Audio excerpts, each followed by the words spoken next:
ठीक है, आज हम स्टार्ट करेंगे एलिमिनेशन बीच से। हमने SN1 देख ली, SN2 देख ली, SNI देख ली, SNG देख ली। हम बात करते हैं एलिमिनेशन।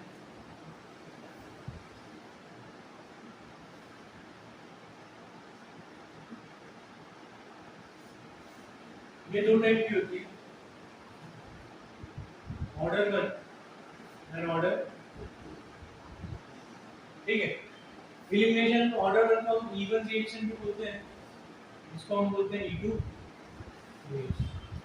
ठीक है, इवन E2। पहले हम बात करते हैं एलिमिनेशन रिएक्शन ऑफ ऑर्डर।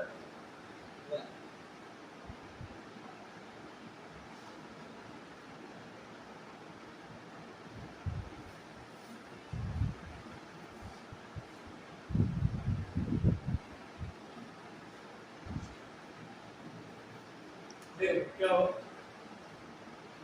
ये हमारा लिविंग ग्रुप, इसको हम रिएक्ट करा रहे हैं किसी बेस से।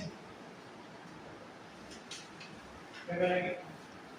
बेस से रिएक्ट। ये अल्काइल एलिमेंट बोल सकते हो, अगर यहाँ हाइड्रोजन एलिमेंट चला रहा है, हाइड्रोजन ले लेता हम, हाइड्रोजन पढ़ लें। तो ये हमारा हाइड्रोजन, ठीक है, और ये हमारा सब्सट्रेट जो है वो अल्काइल है। इस पर हम क्या कर रहे हैं? बेस की रिएक्शन कर रहे हैं। देखो सबसे पहला स्टेप क्या होगा, ये हाइड्रोजन और कार्बन का बॉन्ड ब्रेक होगा, हाइड्रोजन अपना इलेक्ट्रॉन पेयर लेकर बाहर हो जाएगा।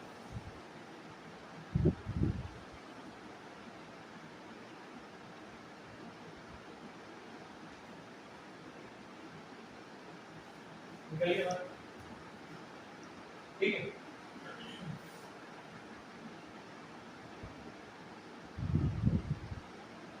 मान लेते हैं यहाँ हमारे पास H है, हाइड्रोजन, ठीक है, यहाँ हाइड्रोजन और यहाँ कोई भी ग्रुप हो सकता है, इसको हम यहाँ हाइड्रोजन, ठीक। अच्छा, तुम्हें पता है अल्फा कार्बन कौन सा होता है? भाई जिस पे कौन सा ग्रुप जुड़ा है, तो ये हमारा अल्फा कार्बन हो गया, और ये कौन सा हो गया? ये अल्फा, ये बीटा। अच्छा, उस वाले में तो साथ बीटा कैसे देखेंगे? फंक्शनल ग्रुप तो निकल गया।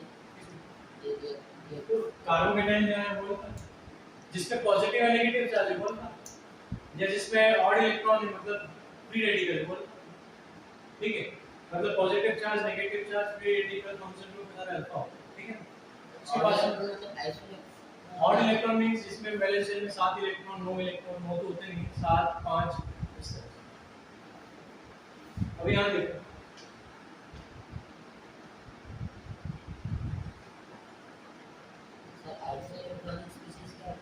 जिनमें नंबर प्लेट तो सेम है, सेम। अच्छा, ये जो कार्बोकेटाइन का जनरेशन है, ये क्या है भाई? स्लोएस्ट है। मतलब कौन सी स्टेप हो गई? रेट डिटरमाइंस,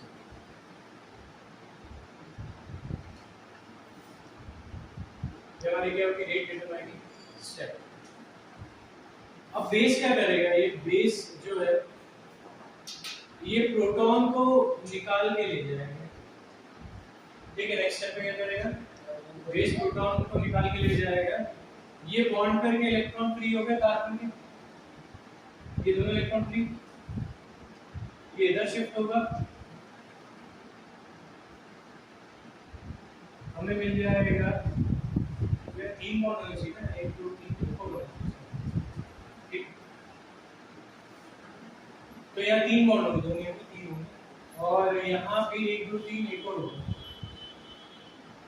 ठीक,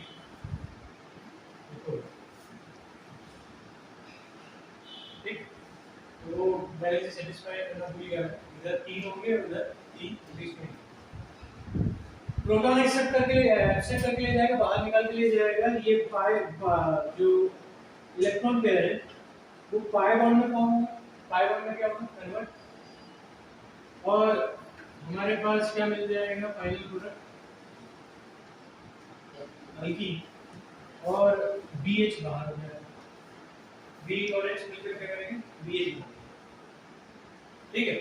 अच्छा, यहाँ अगर हम बात करें, ये जो कार सभी बोलो नहीं, base B for stands for base।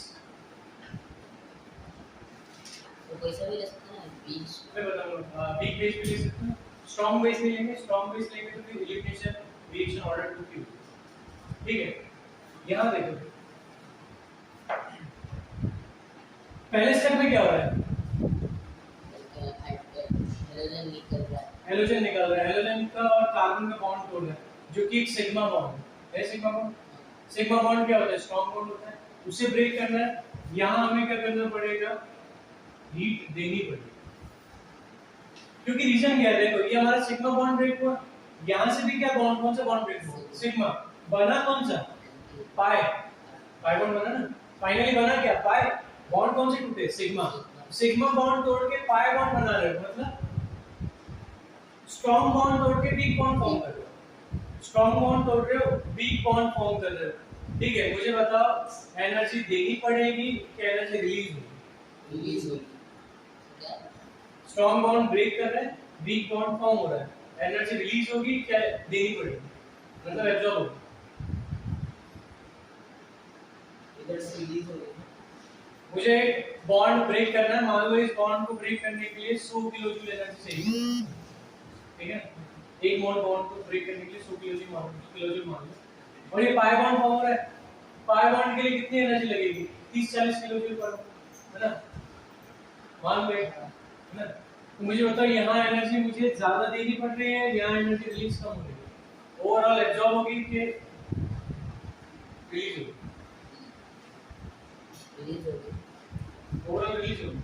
100 दे रहे हो, 40 निकल रही है, अच्छा एब्जॉर्ब हो रही है, एनर्जी रिलीज होगी कि एब्जॉर्ब होगी, एब्जॉर्ब होगी ना, एब्जॉर्ब होगी मींस मुझे सिग्मा बॉन्ड तोड़ना है, पाई बॉन्ड फॉर्म करना है, एक स्ट्रॉन्ग बॉन्ड तोड़ना है, वीक बॉन्ड फॉर्म कराना है, मुझे टेम्परेचर देना पड़ेगा, क्योंकि ये बॉन्ड ब्रेक इजीली नहीं होगा। ठीक है, तो यहाँ हम क्या करेंगे, हीट देंगे, क्या देंगे, हीट। अभी तक हमने SN और SN को देखी थी, उसमें हमको हीट देनी पड़ी थी, मैंने हीट का कुछ लिखा था कि हीट देनी पड़ेगी, नहीं, पर यहाँ हमें हीट क्या करना पड़ेगा, देनी। अच्छा,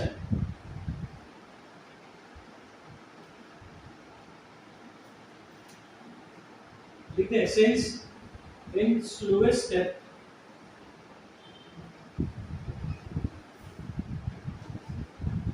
only one molecule is participating,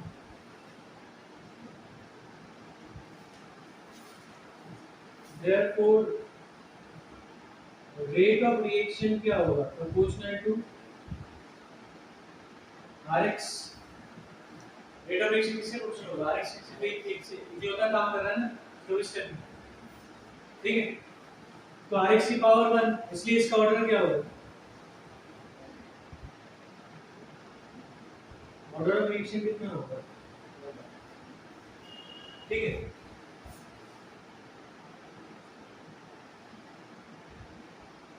याद रखना this reaction is endothermic in nature,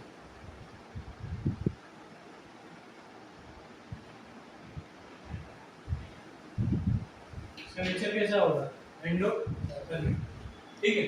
अच्छा, एंडोथर्मिक होगा means heat release heat absorb होगा, एंडोथर्मिक, इसका डेल एच क्या होगा, पॉजिटिव। अच्छा, मुझे बताओ एंट्रोपी बढ़ेगी घटेगी, एंट्रोपी बढ़ेगी घटेगी, del H degree of freedom हां बढ़ेगी, क्यों, क्योंकि देखो हां हीट लिबरेट हो रही है, तो उसकी हीट लिबरेट ठीक है कब हो रही है, यहाँ सिंगल मॉलिक्यूल था, कितने में कन्वर्ट हो गया, 1 2 3, एक मॉलिक्यूल ब्रेक होकर 3 में जा रहा है, चलो ये है ना, तो हमारी रैंडमनेस क्या हो रही है, बढ़ रही है, रैंडमनेस बढ़ेगी मींस डेल क्या होगा,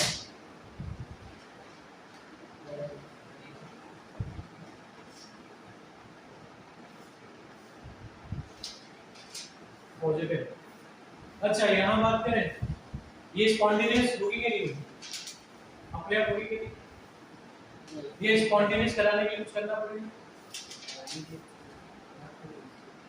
अच्छा, फॉर स्पॉन्टेनिटी डेल जी क्या होना चाहिए? Less than 0। अब डेल जी क्या होता है? Del H minus T del H. ये सब 11 में पढ़ा है थर्मोडायनामिक्स। अब देखो ये पॉजिटिव, ये भी पॉजिटिव, पर मुझे डेल जी क्या चाहिए? नेगेटिव चाहिए। ये पॉजिटिव है, ये पॉजिटिव है, बीच में साइन क्या है? नेगेटिव। अब ओवरऑल जो इनका सब्ट्रैक्शन होगा, क्योंकि ये पॉजिटिव है, पॉजिटिव, टी तो पॉजिटिव होता है, टेंपरेचर सब्ट्रैक्शन होगा। अब सब्ट्रैक्शन करके मुझे क्या चाहिए? नेगेटिव वैल्यू चाहिए। अब नेगेटिव वैल्यू के लिए टेंपरेचर क्या होना चाहिए? ज्यादा करना पड़ेगा, तभी टी डेल एच क्या होगा? बढ़ेगा। ठीक है, तो for del G to be negative, T del S is greater than del H होना चाहिए। Therefore, high temperature is favorable. इसलिए high temperature क्या होगा? Favorable. High temperature क्या होगा? Favorable. अच्छा, एक एग्जांपल लेके एक चीज और मुझे समझा दी। अच्छा, यहाँ हम बात करें क्या जनरेट हो रहा है? Intermediate carbocation. तो यहाँ नोट कर लेना, carbocation is form as intermediate.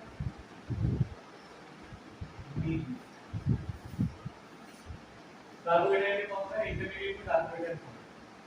अच्छा, एक चीज और, ये जितना ज्यादा स्टेबल होगा रेट ऑफ रिएक्शन इतनी फास्ट होगी, होगी कि नहीं?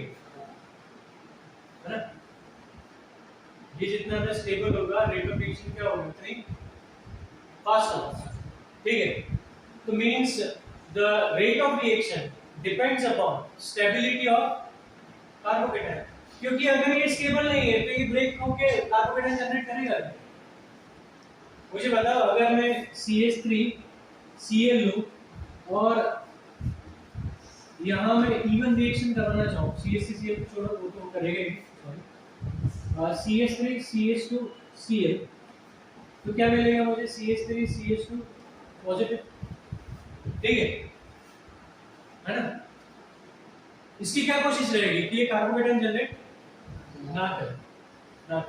ठीक है, तो इसका जो रेट होगा वो क्या होगा? स्लो होगा। किसके कंपैरिजन? अगर मैं बात करूं CH3Cl CH3 ये भी क्या करेगा? एलिमिनेशन में कार्बोकेटाइन जनरेट करेगा नहीं करेगा? करेगा। मुझे तो कौन जल्दी कार्बोकेटाइन जनरेट करेगा? कौन जल्दी? ये वाला करेगा कि ये वाला? कार्बोकेटाइन स्टेबल कैसे होता है? पॉजिटिव चार्ज जितना मिनिमाइज होगा कार्बन पर उतना स्टेबल होगा। स्टेबल तो फिर बाद वाला 3 डिग्री का। ठीक है, मतलब सिंपल सी बात है, इसका रेट क्या होगा? फास्ट होगा। ये जल्दी कार्बोकेटाइन जनरेट करेगा, ये बहुत देर से करेगा। देर से करेगा मतलब इसका रेट क्या होगा? स्पीड क्या होगी रिएक्शन की? बहुत स्लो। और इसकी स्पीड क्या होगी? बहुत fast.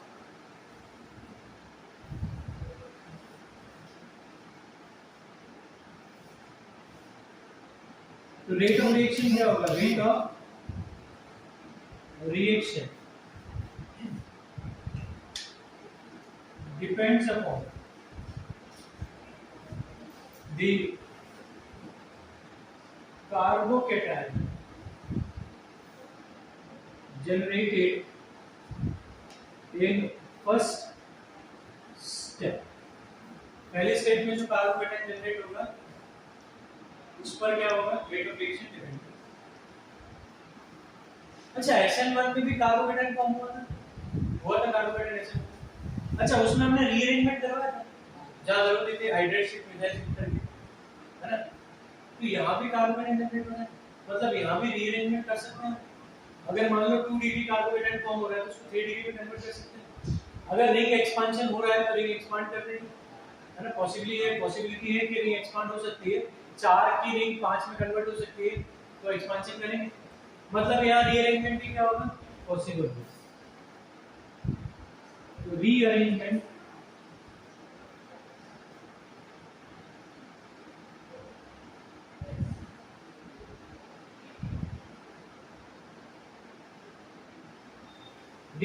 of carbonate can takes place। इस तरफ का डालना,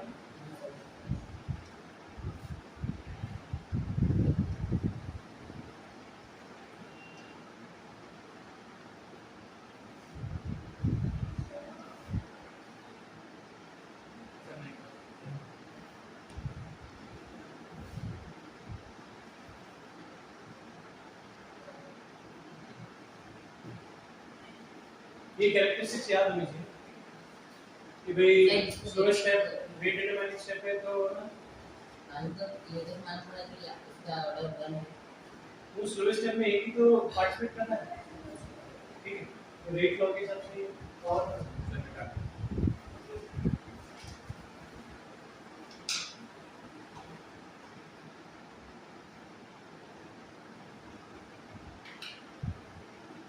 अच्छा कौन सा मीडियम लेना पड़ेगा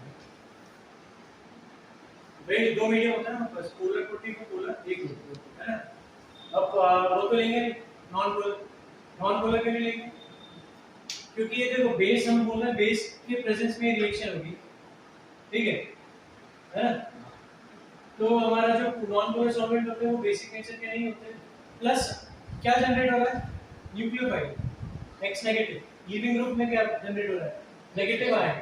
अब ये नेगेटिव आयन को नॉन पोलर सॉल्वेंट क्या कर सकते हैं, स्टेबलाइज नहीं कर सकते, नहीं कर सकते, नॉन पोलर में कैसे करेगा नेगेटिव चार्ज, पोलर कर सकते हैं, कैसे, इसको सॉल्वेट करके, ठीक है, तो नॉन पोलर में तो होना नहीं। अब पोलर प्रोटीन और पोलर एरोटिक हमारे पास 2 सॉल्वेंट है, किसमें हम इसको रिएक्शन को कर रहे हैं, पोलर प्रोटीन की पोलर एरोटिक,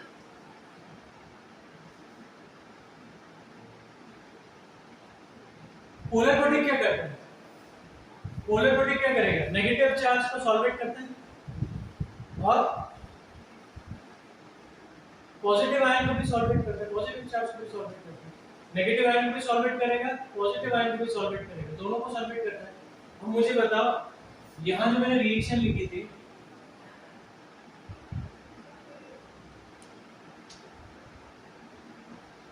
इसमें फर्स्ट स्टेप में कुछ ये बनना था, फर्स्ट स्टेप में ये बनना था, है ना, नेगेटिव आयन भी फॉर्म हो रहा है, पॉजिटिव आयन भी फॉर्म हो रहा है, ठीक है, अगर इनका सॉल्वेशन हो जाए तो ये क्या हो जाएंगे, स्टेबलाइज, इनका positive charge negative charge minimise हो जाएगा, स्टेबलाइज हो जाएंगे, तो कौन सा मीडियम लेना पड़ेगा, पोलर प्रोटिक मीडियम, ठीक है, तो पोलर प्रोटिक मीडियम जो होता है, this reaction is favorable in polar protic medium।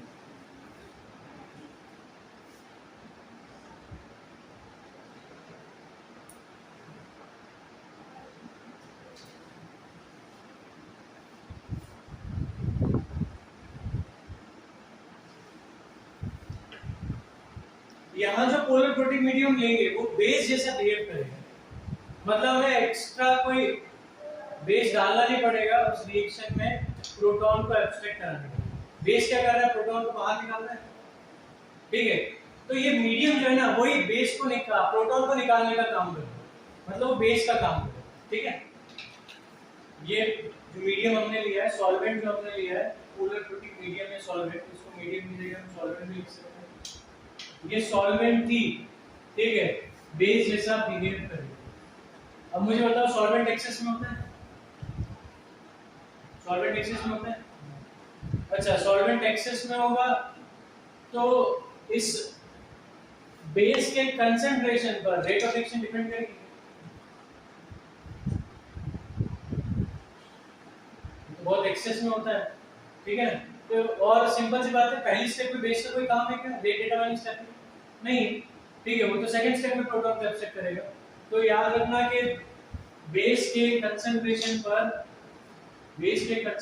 पर रेट अफेक्ट नहीं होता, ठीक है, और उसके बेसिक स्ट्रेंथ पर भी ये रिएक्शन अफेक्ट नहीं होता, ठीक है। तो the rate of reaction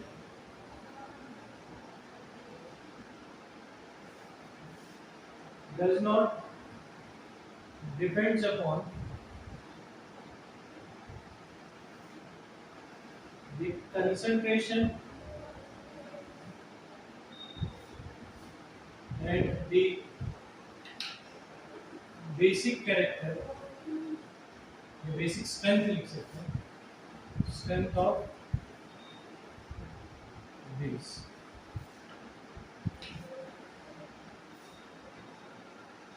Weak bases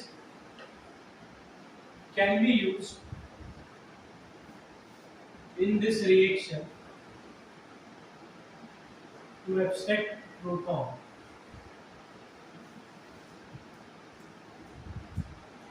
week bases use कर सकते हैं हम प्रोटॉन को एक्सट्रैक्ट करने।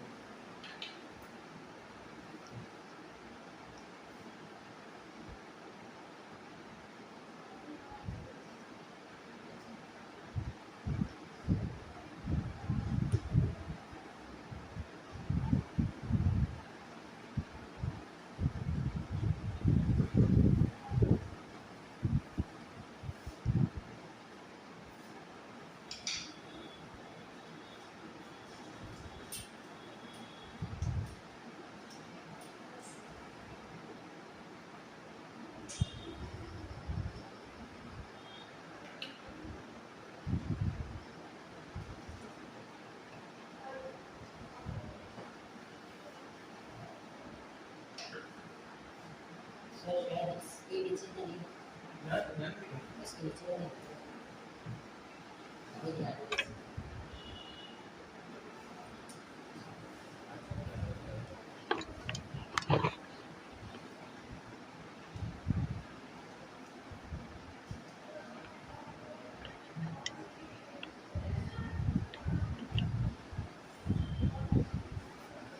ठीक है, यहाँ देखिए ये हमारा हल्का है, ठीक है, ये 3 डिग्री है ना। पहले क्या होगा, स्टेप 1 में क्या होगा, बियार निकलेगा, बीआर इलेक्ट्रॉन निकलेगा।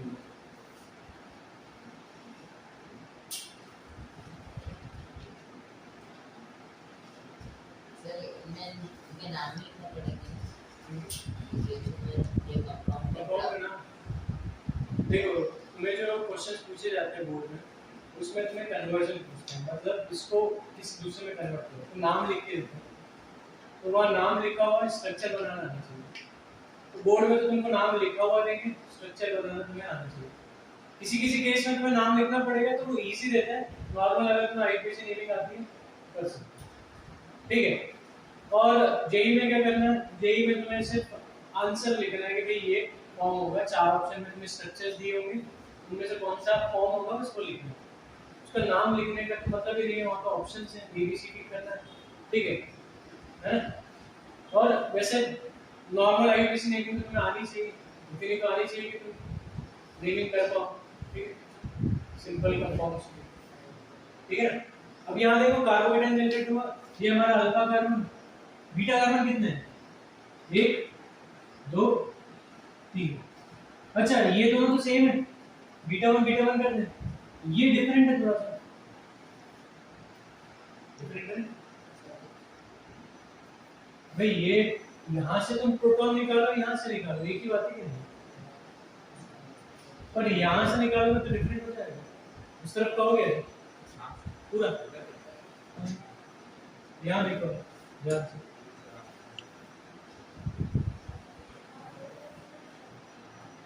अब ये बेस के पास 2 पाथ हैं, मतलब 2 तरीके से वो प्रोटॉन निकाल सकते हैं।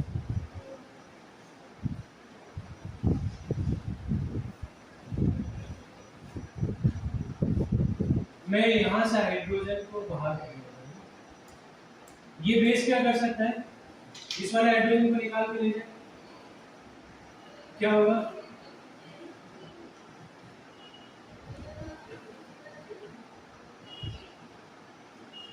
ये बनेगा,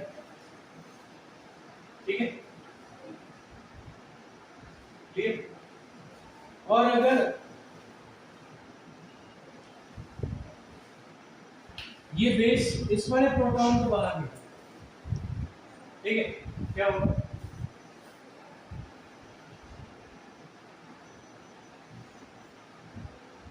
ये बनेगा, मतलब दो प्रोडक्ट कम होंगे, होंगे कि नहीं? भाई उसकी तो मर्जी है ना कहाँ से निकालना है उसको, यहाँ से निकाले वहां से निकाले, दो बनेंगे।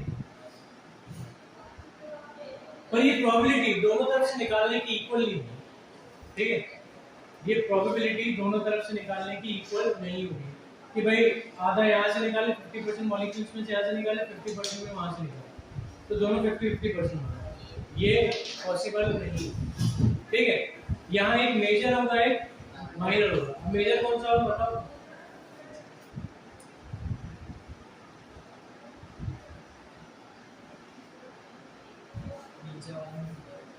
ये हमारा डबली बॉन्डेड कार्बन सिस्टम, इससे जुड़े हुए अल्फा कार्बन 1 2 3, कितना हाइड्रोजन 3 3 6 3 9, कितना अल्फा हाइड्रोजन हो गए 9 अल्फा हाइड्रोजन। ये हमारा doubly bonded carbon system, alpha कौन कौन से, ये और ये, कितने अल्फा हाइड्रोजन हो गए 5 alpha hydrogen. Hyper conjugating structures किसमें ज्यादा बनेंगे, नो वाले में 10 बनेंगे, एक ज्यादा बनता है उसमें 6 बनेंगे। स्टेबल ज्यादा अल्कीन कौन सा है, ऊपर वाला नीचे वाला, ऊपर वाला। अच्छा एक रूल था ना अपन ने 11 में पढ़ा था, Saytzeff rule, more alkylated alkene is the major product, पढ़ा था भाई। वो अल्कीन मेजर प्रोडक्ट होगा जो ज्यादा अल्काइलेटेड होगा, जो ज्यादा फॉर्म, ठीक है। तो ये हमारा क्या हो गया, मेजर हो गया, और ये क्या हो जाएगा, इसको हम सेटजेफ अल्कीन भी बोलते हैं। कभी तुमसे पूछ लिया ऐसा कि भाई इसमें इसके एलिमिनेशन में सेटजेफ अल्कीन कौन सा होगा, तो पता होना चाहिए, मतलब मेजर प्रोडक्ट की बात। और इसको हम बोलते हैं हॉफमैन अल्कीन।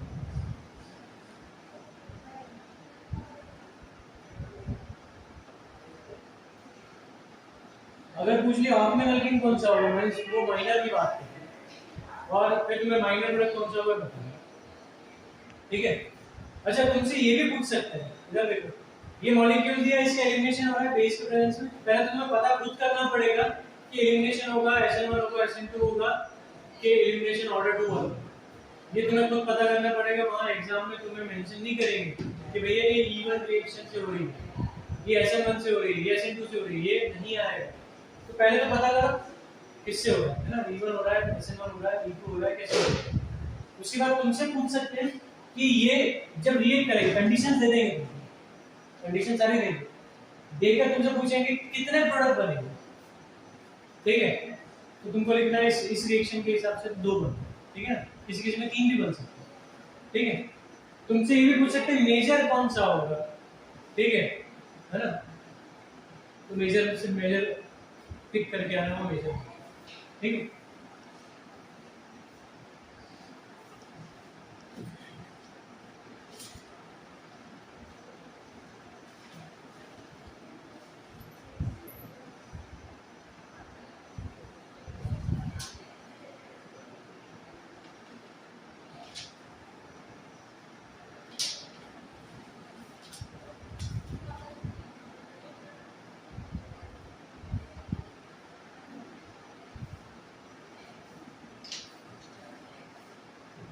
बेस कौन कौन से लेना,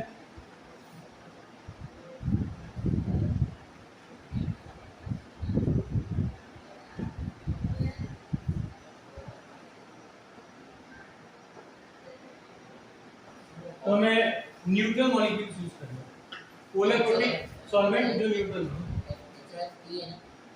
है, HOF डबल है, तो H2O ROH PHOH CH3 CH, ठीक है। ये हम यूज करेंगे इस रिएक्शन।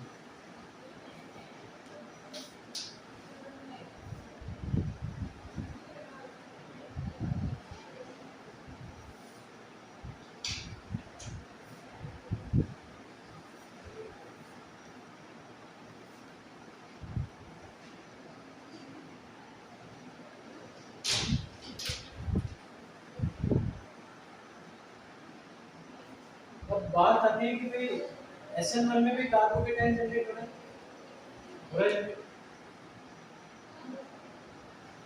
SN1 में भी क्या हो रहा है, कार्बोकेटायन जनरेट हो रहा है। E1 में भी कार्बोकेटायन जनरेट हो रहा है। SN1 के लिए जो हमें हल्का एलाइड लेना पड़ता है वो कैसा लोगे, मोर क्राउडेड, जितना ज्यादा क्राउडेड होगा, क्राउडेड मींस जितने ज्यादा उसमें हल्के एलाइड जुड़े हुए, ठीक है, मतलब 3 डिग्री है ना। प्रेफर हम कौन सा करेंगे SN1 के लिए 3 डिग्री। यहाँ भी मैं प्रेफर कौन सा करूंगा E1 के लिए 3 डिग्री, क्योंकि कार्बोकेटायन मुझे स्टेबल चाहिए ना। मेरी रेट डिटरमाइन स्टेप क्या है, फॉर्मेशन ऑफ कार्बोकेटायन, वो जितनी जल्दी होगी रिएक्शन उतनी जल्दी बढ़ेगी आगे, ठीक है ना भाई। मेरे रेट डिटरमाइन स्टेप है जनरेशन ऑफ कार्बोकेटायन, एलिमिनेशन, ठीक है, वो जितनी जल्दी होगी आगे रिएक्शन उतनी जल्दी आगे बढ़ेगी। अब उसमें क्या बन रहा है, कार्बोकेटायन, और कार्बोकेटायन स्टेबल कौन सा होता है 3 डिग्री, तो यहाँ पे मुझे कौन सा लेना पड़ेगा 3 डिग्री। तो SN1 में भी 3 डिग्री लो, इसमें भी 3 डिग्री ले रहा हूँ, उसमें भी कार्बोकेटायन जनरेट हो रहा है, इसमें भी कार्बोकेटायन जनरेट हो रहा है, इसमें भी कार्बोकेटायन का रीअरेंजमेंट होता है, उसमें भी रीअरेंजमेंट होता है। अच्छा, उसमें भी हम क्या लेते हैं, ये ले लेते हैं, सॉरी पोलर कौन सा मीडियम लेते हैं, पोलर प्रोटीन। यहाँ भी हम कौन सा ले रहे हैं, पोलर प्रोटीन मीडियम, मतलब वहाँ मीडियम भी सेम, दोनों में मीडियम भी सेम, दोनों में रिएक्टेंट भी सेम, मतलब सबस्ट्रेट भी सेम, ठीक है, दोनों में कार्बोकेटायन जनरेट होता है और दोनों में कार्बोकेटायन का रीअरेंजमेंट भी होता है। अब तुम कैसे पता लगाओगे कि ये SN1 से हो रही है कि SN2 से हो रही है, कोई रिएक्शन तुमको लिख के दे दी, तुम कैसे पता लगाओगे कि SN1 से हो रही है कि SN2 से? तो यहाँ हमने क्या बात की, अच्छा हीट का साइन लगा, ये डेल्टा तुम्हें बताएगा कि SN1 है कि E1 है, ये डेल्टा तुम्हें बताएगा, या टेम्परेचर कंडीशंस तुम्हें बताएंगी कि वो SN1 से हो रही है कि E1 से हो रही है, ठीक है। मैंने क्या बोला, यहाँ हमें हीट करना पड़ता है, ये एंडोथर्मिक प्रोसेस है ना, मुझे सिग्मा बॉन्ड ब्रेक करना है, कोई बॉन्ड फॉर्म करना है, टेम्परेचर ज्यादा देना पड़ेगा, एनर्जी क्योंकि लगेगी सिग्मा बॉन्ड को ब्रेक करने, ठीक है। तो यहाँ high temperature is favourable for elimination, SN1 में लो टेम्परेचर इज फेवरेबल, ठीक है। High temperature is favorable for even reaction and अच्छा कितना टेम्परेचर था ये भी तो पता होना चाहिए, temperature greater than 50 degree centigrade, 50 degree से ज्यादा, ठीक है, SN1 होने के लिए नहीं E one reaction, low temperature is favorable for E2 reaction, चलो SN1 reaction, ठीक है, कितना लेस देन 25 डिग्री, 25 डिग्री। अब 50 से 25 के बीच में SN1 भी होगा E1 भी होगा, इसके बाद दोनों चॉइस है, ठीक है, नहीं 50-50 नहीं है, जे 20 से तुम जैसे जैसे टेम्परेचर 50 की तरफ लेके जाओगे E1 ज्यादा होता जाएगा, SN1 कम होता जाएगा, तो तुम 50 से कम करते करते 25 तक आ रहे हो, तो SN1 बढ़ेगा, E1 कम होगा, ठीक है।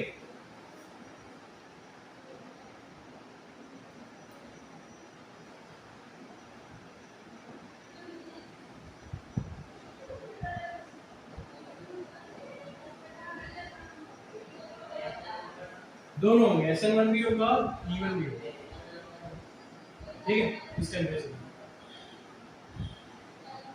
क्लियर।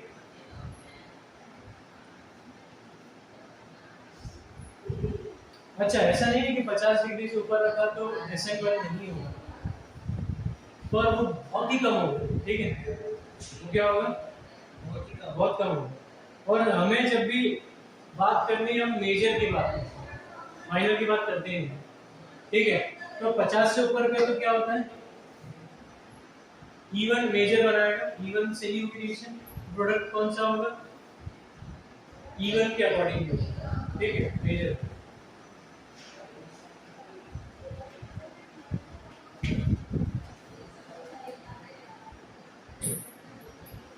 इस तरफ पढ़ा ना, That does not take place that हाँ ठीक है।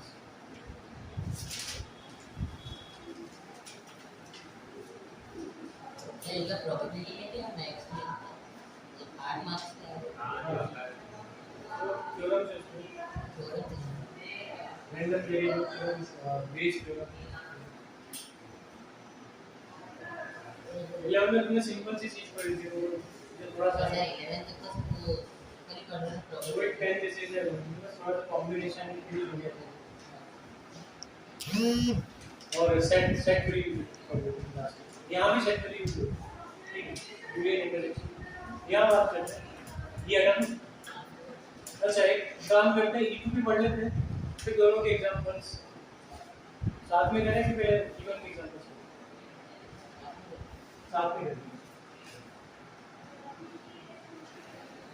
बता दें।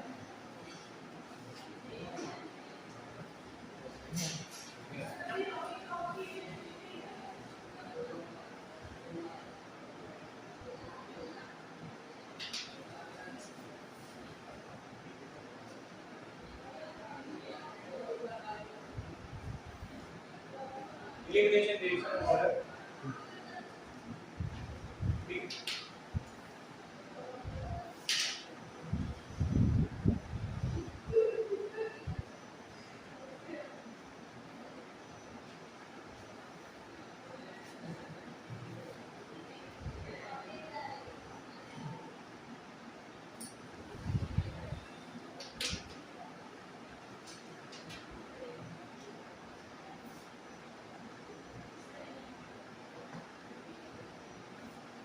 यहाँ देखो क्या होगा,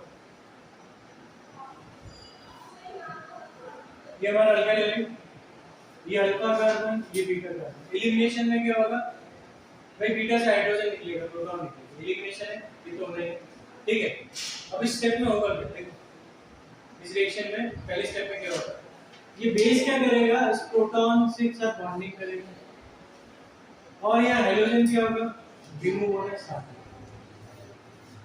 मतलब ऐसा कुछ होगा। ये बेस है हमारा, इसने क्या करा, हाइड्रोजन के साथ बॉन्डिंग करना चालू कर दिया, तो ये कार्बन का और हाइड्रोजन का बॉन्ड क्या होगा, ब्रेक होना चालू होगा, ठीक है। और यहाँ ये हाइड्रोजन का बॉन्ड ब्रेक होना चालू होगा। इसे हम क्या बोलेंगे, ट्रांजिशन स्टेट।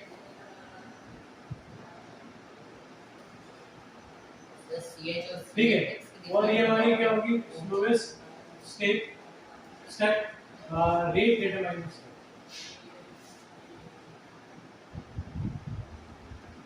क्या बोल रहे हो,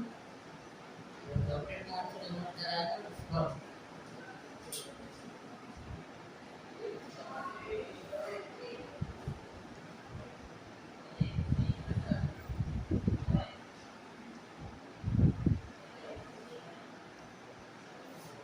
इधर का है नीचे,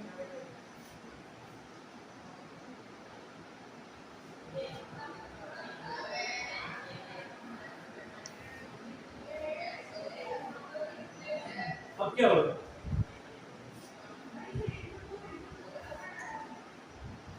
तो ये बॉन्ड ब्रेक हो रहा है, तो ये कहाँ हो जाएगा, इधर शिफ्ट हो जाएगा, ठीक है।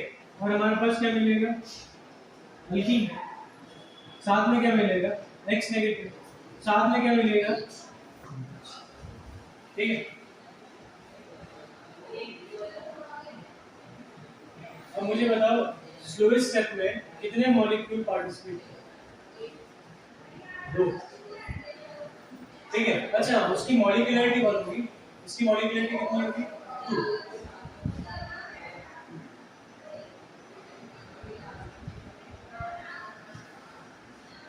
यहाँ हम बात करते हैं रेट ऑफ रिएक्शन, इसके प्रोपोर्शनल Rx और बेस के दोनों की पावर क्या होगी 1/, इसलिए 1 + 1 क्या हो जाएगा 2, ऑर्डर ऑफ रिएक्शन क्या हो जाएगा 2, ऑर्डर ऑफ रिएक्शन कितना हो जाएगा 2, 1 + 1 2, इसलिए इसे हम क्या बोलते हैं सेकंड ऑर्डर एलिमिनेशन रिएक्शन।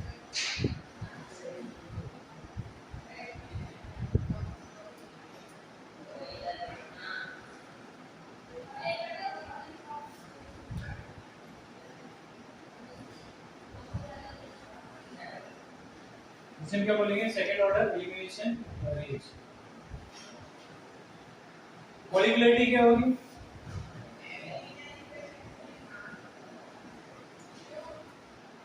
सब पढ़ा मॉलिक्युलरिटी मतलब कितने मॉलिक्यूल पार्टिसिपेट कर रहे हैं सोलर सिस्टम।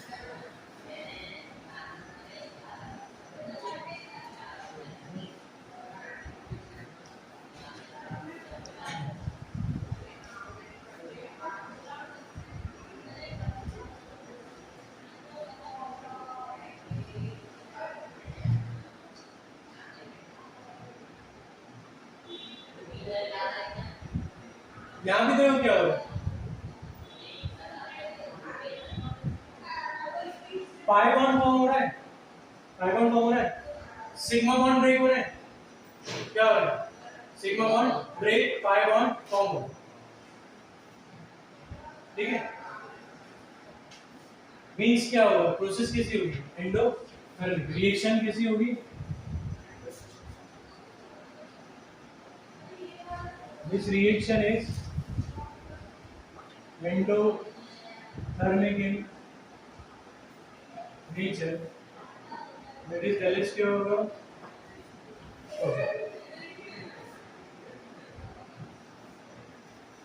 अच्छा एंट्रोपी बढ़ेगी घटेगी बढ़ेगी मॉलिक्यूल बढ़ रहा है ठीक है।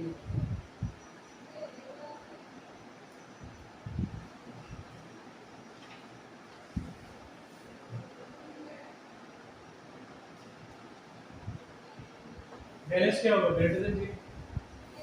अच्छा स्पॉन्टेनियस के लिए क्या होगा for spontaneous reaction del G क्या होना चाहिए लेस देन 0। del G क्या है del H minus P del H, ये पॉजिटिव और हमें ये क्या चाहिए negative, means for del G to be less than 0 P del H is greater than del H. So the high temperature is favorable for the भाई high temperature क्या होगा reaction के लिए फेवरेबल। अब एक और बात कर लेते हैं, यहाँ देखो बेस को क्या करना है प्रोटॉन लेके जाना है, वो पहली स्टेप में लेना है। यहाँ देखो पहली स्टेप में बॉन्ड बनाना चालू करती है निकालना चालू करती है, ठीक है। E1 में क्या हुआ था वो कार्बोकेटाइन जनरेट होने के बाद प्रोटॉन निकालो, वेट कर रहा था कि कार्बोकेटाइन बने, ठीक है, वो इंतजार कर रहा था कि कार्बोकेटाइन फॉर्म हो और फिर वे उसे ले जाओ, क्योंकि एक बार कार्बोकेटाइन जनरेट हुआ, ठीक है, मॉलिक्यूल मजबूर हो गया प्रोटॉन निकालने, मजबूर हो जाएगा ना, तो उसको तो अपना पॉजिटिव चार्ज खत्म करना है, ठीक है। कोई भी क्या कर सकता है उसका पॉजिटिव चार्ज मिनिमाइज कर सकता है, खत्म नहीं कर सकता, भाई उसको सॉल्वेट कर दो पॉजिटिव चार्ज कम हो जाएगा, खत्म नहीं होगा, ठीक है। जैसे किसी के यहाँ कुछ प्रॉब्लम हुई है तो आसपास के लोग उसकी प्रॉब्लम को थोड़ा सा क्या करेंगे कम कर सकते हैं, कैसे उसको सांत्वना देंगे कि भाई हाँ सब ठीक हो जाएगा, सब हो जाएगा, भगवान पे भरोसा रखो, ये करो वो करो, पर वो प्रॉब्लम खत्म कर सकते हैं नहीं कर सकते, वो उसके दुख को कम कर सकते हैं, दुख खत्म नहीं हो सकता, ठीक है। तो यहाँ भी क्या होगा पॉजिटिव चार्ज मिनिमाइज हो सकता है, खत्म नहीं होगा, ठीक है ना। अब जैसे किसी के पैसों की प्रॉब्लम है तो लोग बोलेंगे सब ठीक हो जाएगा, आगे चलेगा, बिजनेस सब होगा, पैसे की मदद कोई नहीं करे, मदद करेगा वो तुझे वापस चाहिए, तो उसको वापस मतलब जो पैसा कमी आ गई है उसको बढ़ाने के लिए उसको खुद को ही कुछ करना पड़ेगा, ठीक है ना, कोई और कुछ करके नहीं देगा। तो यहाँ अगर हम बात करें इस कार्बोकेटाइन जनरेट हुआ, एलिमिनेशन में क्या हुआ था, ऑर्डर में कार्बोकेटाइन जनरेट हुआ था, तो उसमें उस कार्बोकेटाइन को ही कुछ करना पड़ेगा जिससे उसका पॉजिटिव चार्ज हो, तो उसके बाद रास्ता क्या था, प्रोटॉन दे दे, ठीक है। तो जो बेस हम यूज कर रहे थे उसको ज्यादा मेहनत करनी पड़ती थी नहीं, तो वीक बेस भी काम दे जाएगा प्रोटॉन निकालने के लिए। यहाँ क्या है, पहली स्टेप में तुम्हें प्रोटॉन निकालना है, क्या ये देगा, ये देगा नहीं देगा ना, ये क्यों देगा भाई, प्रोटॉन है ना, कार्बन हाइड्रोजन अच्छा से बॉन्ड बना रखा है, कोई मजबूरी भी नहीं है इसकी, मजबूरी है नहीं है, स्टेबल था, बस्ती में था, ये आ गया बीच में ये निकालने के लिए। अब अगर ये वीक हुआ, कमजोर हुआ, तो कैसे निकाल के ले जाएगा, नहीं निकाल पाएगा ना। तो इस बेस को क्या होना पड़ेगा, स्ट्रॉन्ग होना पड़ेगा, बेस को क्या होना पड़ेगा, स्ट्रॉन्ग। जब तक बेस स्ट्रॉन्ग नहीं होगा ये प्रोटॉन नहीं निकलेगा, क्योंकि इसकी कोई मजबूरी नहीं है कि अपने आप दे दे इच्छा से। तो यहाँ हम यूज करेंगे, बात करेंगे कि strong bases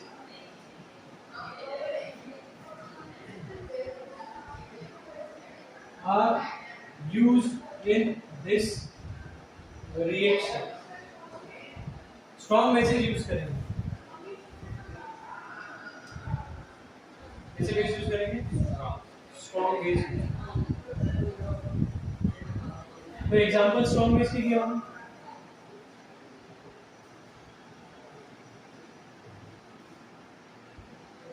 CH3O negative, Na positive, साथ में क्या लेंगे CH3, ठीक है। अब देखो ये लेने का फायदा क्या है, मान लो ये स्ट्रॉन्ग बेस क्या है, मान लो ये अगर CH3OH के साथ रिएक्ट भी करता है ना, मान लो करता है, तो क्या होगा, ये नेगेटिव है, ये क्या करेगा, इसको निकाल के ले जाएगा, ये एन तो हटा दो क्योंकि सॉल्यूशन में दोनों आयनाइज हो जाएगा, तो CH3O नेगेटिव बचेगा सॉल्यूशन में। ये O नेगेटिव अगर इस प्रोटॉन को निकालने की इच्छा रखता है, निकाल, उसको ये नहीं निकालना, ये वाला प्रोटॉन नहीं निकालना, उसके लिए आसान ये वाला दिख रहा है, निकाल लेगा, बनेगा क्या, यानी इसने इस H पॉजिटिव को निकाला, उसकी इच्छा वाली निकालने की नहीं थी, ये थोड़ा सा मुश्किल था, उसको लग रहा था, इसने ये निकाल लिया, तो भी बना क्या, CH3O नेगेटिव। तो उसके पास कोई रास्ता है, ये यहाँ से भी करेगा तो यही बन जाएगा, उसको वो निकालनी पड़ेगी, तो इसलिए क्या है, स्ट्रॉन्ग बेस, ठीक है। और कौन सा स्ट्रॉन्ग बेस ले सकते हैं,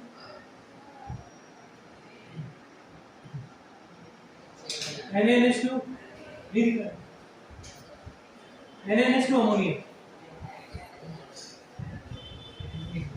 क्या होगा NaNH2 अमोनिया। यहाँ हम बात करें NaNH2 ब्रेक होगा किसमें, Na पॉजिटिव और NH2 नेगेटिव, ये सोडा अमाइड है, ठीक है, NH2 नेगेटिव। अब इसकी इच्छा हुई NH2 नेगेटिव की कि भाई मैं अमोनिया से हाइड्रोजन ले लूं, प्रोटॉन ले लूं, ले ले, क्या होगा, NH3 बनेगा, क्या बनेगा, और फिर NH2 नेगेटिव जनरेट हो जाएगा, तो कोई फायदा नहीं हुआ, इसको यहाँ से प्रोटॉन लेना ही पड़ेगा, इसलिए क्या है, स्ट्रॉन्ग बेस। इस तरह पढ़ा दूं,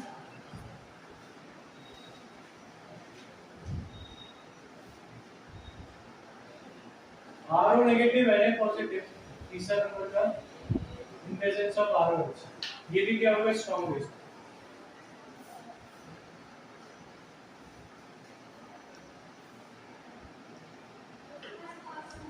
ये भी क्या होगा, स्ट्रॉन्ग बेस।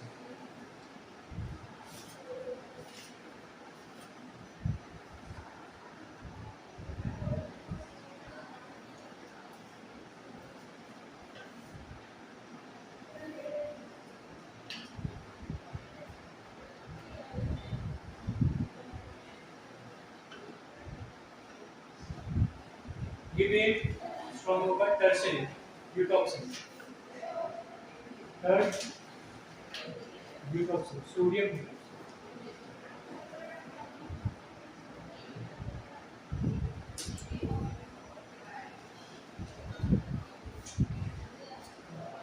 ये होता है एलडीए, ठीक है, लिथियम डाइसोप्रोपाइल।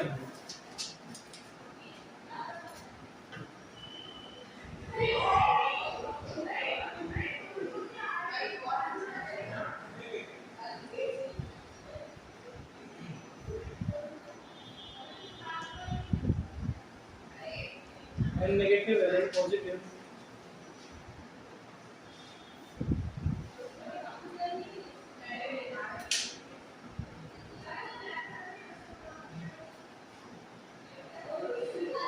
ठीक है, ये भी हमारा क्या है, स्ट्रॉन्ग बेस है। इनके प्रेजेंस में क्या होगा, रिएक्शन होगी, रेट पास नहीं होगा, रिएक्शन होगी इनके प्रेजेंस में। ठीक है, अगर ये नहीं लिए तो रिएक्शन E2 से नहीं होगी। ठीक है,